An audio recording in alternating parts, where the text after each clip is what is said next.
शरद ऋतूचा पहिला महिना अश्विन हा पावसाळी गोतावळ्यातच जमा असतो. श्रावणाची साखळी जमून खऱ्या अर्थानं चातुर्मास होतो. अरे नमस्कार. 15 ऑक्टोबरला वाचन प्रेरणा दिवस आहे आणि त्यानिमित्तानं काही अभिवाचन करण्याचा प्रयत्न सुरू आहे. आपल्या सगळ्यांना माहिती आपल्या राष्ट्रपती APJ अब्दुल कलाम यांचा हा जन्मदिवस आणि म्हणूनच वाचन प्रेरणा दिवस या दिवशी साजरा केला जातो. पण बऱ्याच वेळेला आपल्याला वाचन कसं करायचं हे बरेच जण सांगत असतात. आता तुम्ही म्हणाल वाचन कसं करायचं म्हणजे काय? आम्हाला माहिती आहे ना वाचन कसं करायचं. हे पुस्तक आहे, हे पुस्तक असं हातात असं घ्यायचं आणि वाचत जायचं. अगदी बरोबर आहे. लौकिक अर्थानं हे अगदी खरं आहे की पुस्तक हातात घ्यायचं आणि ते वाचायचं. पण एवढंच नाही. वाचन या प्रकारामध्ये एवढंच येत नाही. तर वाचन नेमकं कसं करायचं, कोणत्या पद्धतीनं करायचं आणि त्यामध्ये नेमक्या कोणत्या कोणत्या विषयांचा समावेश होतो हे आज मी तुम्हाला सांगण्याचा प्रयत्न करणार आहे. नमस्कार, मी पल्लवी आचार्य काटेकर. माझ्या यूट्यूबच्या चॅनलमध्ये तुम्हा सर्व रसिक श्रोत्यांचं मनःपूर्वक स्वागत करते. आणि सगळ्यात प्रथम मी तुम्हा सगळ्यांना वाचन प्रेरणा दिनाच्या मनःपूर्वक शुभेच्छा देते. आपल्याकडे संतांनी म्हटलेलं आहे ना, एकतरी ओवी अनुभवावी. पण मी असं म्हणते की एकतरी पुस्तक अनुभवावं, वाचावं आणि आपण ज्ञानाने समृद्ध व्हावं. वाचनाची सुरुवात नेमकी कशी करायची? तर पहिला मुद्दा आहे ते म्हणजे तुम्ही वाचनाची सुरुवात ही तुमच्या आवडीच्या विषयापासून करू शकता. तुमचं आवडीचं क्षेत्र कोणतं असेल, तुम्हाला काही आवडीच्या गोष्टी वाचायला आवडत असतील तर नक्की त्या विषयाच्या पुस्तकापासून तुम्ही वाचनाची सुरुवात करू शकता. काही लोकांना कथा आवडतात, काहींना कादंबऱ्या आवडतात, काहींना ललित वाचायला आवडतं, काहींना प्रवास वर्णनं वाचायला आवडतात, काही आध्यात्मिक वाचन करत असतात. त्याच्यामुळे तुमचं जसं जसं वाचनाची जी आवड आहे ती तुम्ही तुमच्या आवडत्या विषयापासून सुरू करू शकता.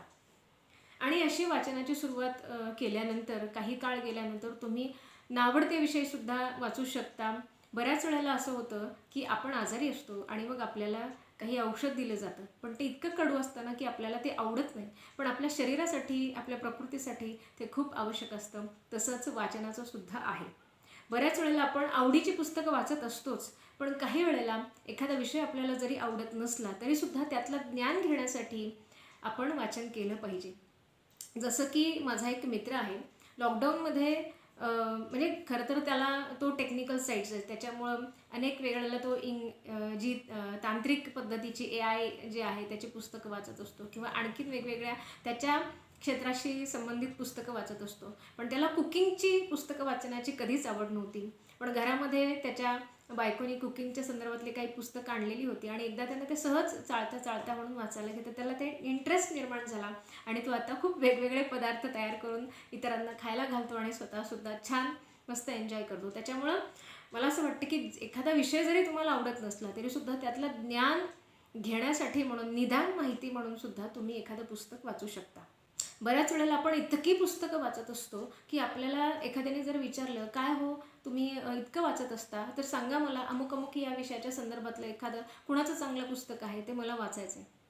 आणि अशा वेळेला खरं सांगू का, आपण खूप गोंधळून जातो. आपल्याला माहिती पटकन आपल्या लक्षात येत नाही.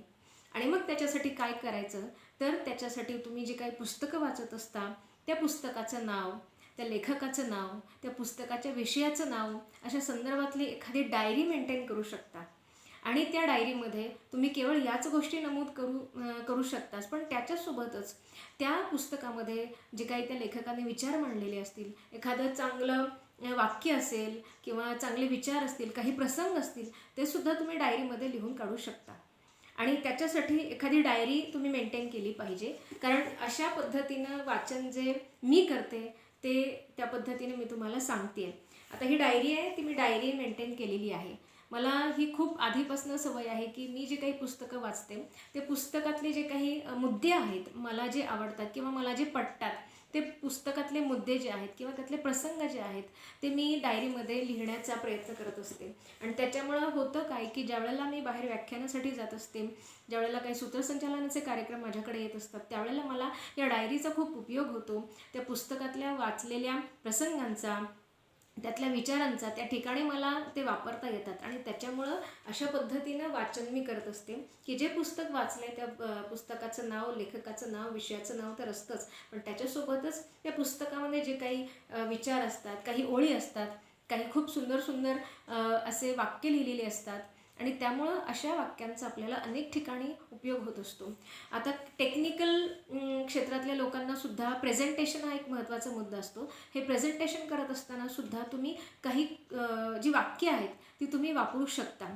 जसं की गीता प्रवचनांमधलं वाक्य आहे, भगवद्गीतेचं पुस्तक तुम्ही वाचू शकता. त्याच्यातलं जे श्लोक आहे, स्वल्पमप्यस्य धर्मस्य त्रायतो महतो भयात असेल, किंवा कर्मण्यवाधिकारस्ते मां फलेषु कदाचन असेल, किंवा आणखीन जी वेगवेगळी वपुर्झामधली काही वाक्य असतील ती सुद्धा तुम्ही प्रेझेंटेशनच्या संदर्भामध्ये वापरू शकता आणि याच्यामुळं खूप छान पद्धतीने प्रेझेंटेशन होतं आणि याचा अनुभव माझ्या यजमानांना आलेला आहे. म्हणून मी तुम्हाला सांगते की अशा पद्धतीने प्रेझेंटेशन केल्यानंतर तुमचं जे चौफेर वाचन आहे, चौफेर ज्ञान आहे, ते सुद्धा समोरच्या लोकांवरती प्रभाव पाडत असतं. त्याच्यामुळं अशा पद्धतीनं वाचन करत चला. दुसरं एक महत्त्वाचं म्हणजे वाचनाची वेळ जी आहे तुमची, ती वाचनाची वेळ मात्र निश्चित ठरवून घ्या. बऱ्याच वेळेला असं होतं की आपण इतके कामामध्ये व्यस्त असतो की आपल्याला वाचनासाठी फार कमी वेळ मिळतो. मग तुम्ही वाचनासाठी जर तुम्हाला दुपारी वेळ मिळत असेल त्यावेळेला तुम्ही दुपारी ऑफिसमध्ये पुस्तक तुमच्या बॅगेमध्ये घेऊन जो काही तुम्हाला 10-15 मिनिटांचा अवधी मिळत असेल तो तुम्ही पुस्तक वाचनासाठी वापरू शकता.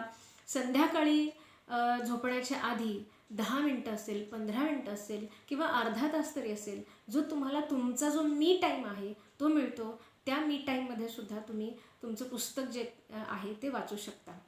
आणि अशा पद्धतीनं तुम्ही पुस्तक वाचनाची सवय जी आहे ती जास्तीत जास्त पद्धतीनं विकसित करू शकता आणि जास्तीत जास्त पद्धतीनं ते वाढवू सुद्धा शकता. आणि दुसरा एक मुद्दा मला इथं नमूद करावासा वाटतो की जे आपण पुस्तक वाचतो ना, त्या पुस्तकाची एखादी समरी थोडक्यात लिहिण्याचा जरूर प्रयत्न करा.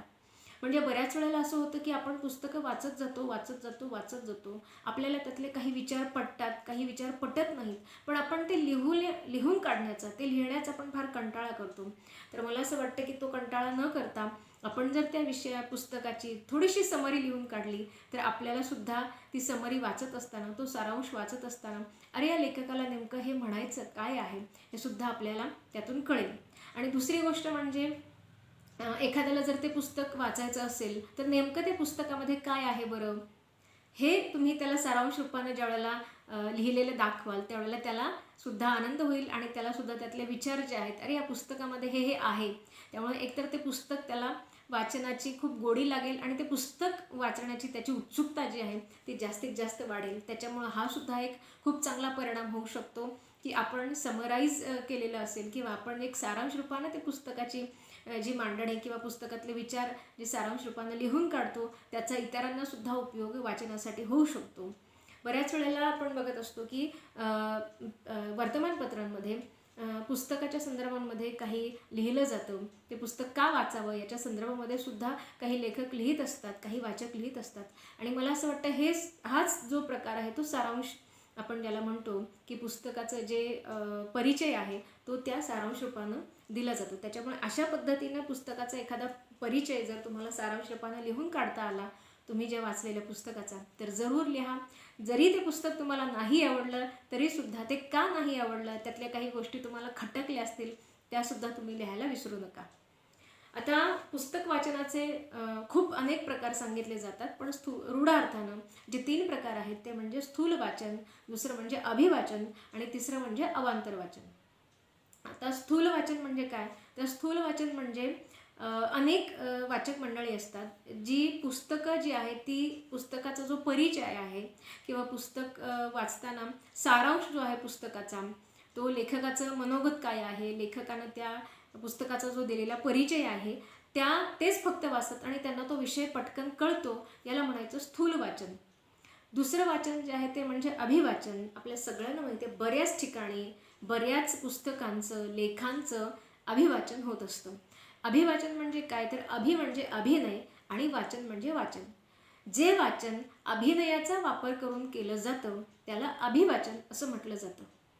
अभिवाचनामध्ये खूप वेगवेगळ्या पद्धतीनं तंत्रांचा वापर केला जातो. त्याच्यामध्ये आवाजाचे चढ उतार असतात, त्याच्यानंतर काही संगीताचा सुद्धा वापर केला जातो, काही गाण्यांचा वापर केला जातो, काही ठिकाणी पॉजेस घेतले जातात आणि त्याच्यामुळं बॅकग्राऊंड म्युझिक वगैरे अशा सुद्धा गोष्टी असतात. आणि वाचिक अभिनय ज्याला आपण म्हणतो, अशा त्या वाचिक अभिनयाच्या माध्यमातून अभिवाचन केलं जातं. वाचिक अभिनय कसा करावा हे तंत्र जर तुम्हाला माहीत करून घ्यायचं असेल तर एका पुस्तकाची शिफारस मी जरूर करेन, ते म्हणजे श्रीराम लागू यांचं वाचिक अभिनय नावाचं पुस्तक. जरूर ज्यांना अभिवाचनाची आवड आहे किंवा अभिवाचन या क्षेत्रामध्ये ज्यांना यायचं आहे त्यांनी जरूर हे पुस्तक कुठे मिळालं तर नक्की खरेदी करा आणि त्या तंत्राचा जरूर अभ्यास करा. तिसरं जे आहे, जे आपल्याला लहानपणापासून आपल्या कानावरती येत असतं, ते म्हणजे अवांतर वाचन. आता अवांतर वाचन म्हणजे नेमकं काय, तर आपलं जे क्षेत्र आहे ते क्षेत्र किंवा आपल्या अभ्यासाची पुस्तकं ते सोडून आपण इतर पुस्तकं वाचतो, इतर आपली जी आवड असते, जे छंद असते त्याच्या संदर्भातली जी पुस्तकं वाचतो त्याला अवांतर वाचन असं म्हणायचं.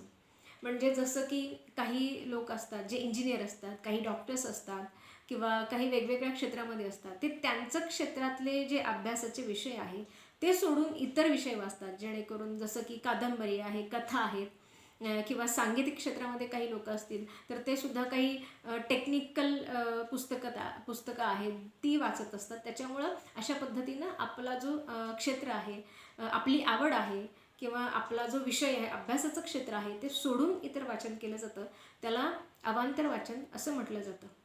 त्याच्यामुळं वाचन प्रेरणा दिनाच्या निमित्तानं मला या गोष्टी तुमच्यासमोर मांडाव्याशा वाटल्या. मी मगाशी जी डायरी दाखवलेली होती ती डायरी थोडीशी दाखवण्याचा मी जरूर प्रयत्न करेन. या ठिकाणी हे बघा, या ठिकाणी अशा पद्धतीनं जे मुद्दे आहेत ते लिहिण्याचा प्रयत्न केलेला आहे. याच्यामध्ये सार्थ दासबोधामधले काही मुद्दे आहेत, गीता प्रवचनांमधलं जे विनोबा भावे यांचं पुस्तक आहे त्यातले मुद्दे लिहिण्याचा इथं मी प्रयत्न केलेला आहे, जेणेकरून मला व्याख्यान देताना किंवा सूत्रसंचालन करत असताना त्याचा उपयोग होतो. अशा पद्धतीनं जर तुम्ही पुस्तकं वाचत असाल तर नक्की त्याचा उपयोग तुम्हाला तुमच्या क्षेत्रामध्ये तुमचं जे ज्ञान आहे ते ज्ञान वृद्धिंगत करण्यासाठी त्याचा उपयोग नक्कीच तुम्हाला होऊ शकतो. दुसरी एक अत्यंत महत्त्वाची गोष्ट म्हणजे अनेक ठिकाणी पुस्तकांची प्रदर्शनं लागलेली असतात, सवलतीच्या दरामध्ये पुस्तकं तुम्हाला मिळत असतात, ते सुद्धा नक्की खरेदी करण्याचा प्रयत्न करा. पण या ठिकाणी मी प्रकर्षानं नमूद करेल की जर तुमच्या घरामध्ये खूप मोठी लायब्ररी असेल आणि जागा खूप असेल तरच पुस्तकं खरेदी करा. अन्यथा काय होतं की आपल्या घरामध्ये इतकी पुस्तकं असतात की ती नवीन आलेली पुस्तकं ठेवण्यासाठी आपल्याकडे जागा नसते. त्याच्यामुळे शक्यतो ही पुस्तकं खरेदी करत असताना या गोष्टीचा नक्की विचार करा. आणि ग्रंथालय जी आहे त्या ग्रंथालयामधनं तुम्ही ग्रंथालयाचं कार्ड काढून तुम्ही अनेक वेगवेगळी पुस्तकं, वेगवेगळ्या विषयांची पुस्तकं ही वाचू शकता आणि त्याचा तुम्हाला नक्कीच फायदा होईल. दुसरी गोष्ट म्हणजे खूप महत्त्वाची इथं मला अशी सांगायची आहे, ती म्हणजे कोणतंही पुस्तक तुम्ही वाचा, मग ते ज्ञानेश्वरी असेल, दासबोध असेल, भगवद्गीता असेल किंवा आणखीन व्यक्ती आणि वल्ली असेल, पुलंची असतील किंवा आणखीन वेगवेगळ्या लेखकांची असतील, पुस्तकाविषयी बोलायला मात्र कधीच विसरू नका. कारण पुस्तकं हेच खरं तर आपले गुरु आहेत, ग्रंथ हेच गुरु असं म्हटलं जातं. लौकिक अर्थानं आपल्याला आजच्या काळामध्ये काही गुरु उपलब्ध नसले तरीसुद्धा अनेकांनी इतकं मोठं काम केलेलं आहे आणि पुस्तकाच्या रूपामध्ये ते गुरुत्व आपल्यासाठी ठेवून गेलेले आहेत. त्यामुळे या पुस्तकांचा, या ग्रंथांचा जरूर तुम्ही अंगीकार करा आणि या पुस्तकांविषयी नक्की जिथे जिथे तुम्हाला संधी मिळेल तिथे तिथे या पुस्तकांविषयी नक्की बोला, जेणेकरून वाचकांची संख्या जास्तीत जास्त वाढेल. आणि आपल्या सगळ्यांना माहिती आहे की मराठी भाषेला अभिजात भाषेचा दर्जा नुकताच मिळालेला आहे.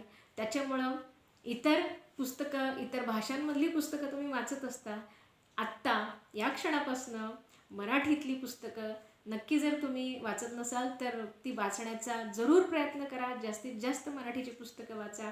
जास्तीत जास्त मराठीचा प्रचार प्रसार हा जगभर होऊ देत. या निमित्तानं ही सगळ्यांच्यासाठी अत्यंत अभिमानाची गोष्ट आहे. त्यामुळे मराठी बोला, मराठी वाचा असं मी जरूर सांगेन. वाचन प्रेरणा दिनाच्या पुन्हा एकदा तुम्हा सर्वांना मनपूर्वक शुभेच्छा देते.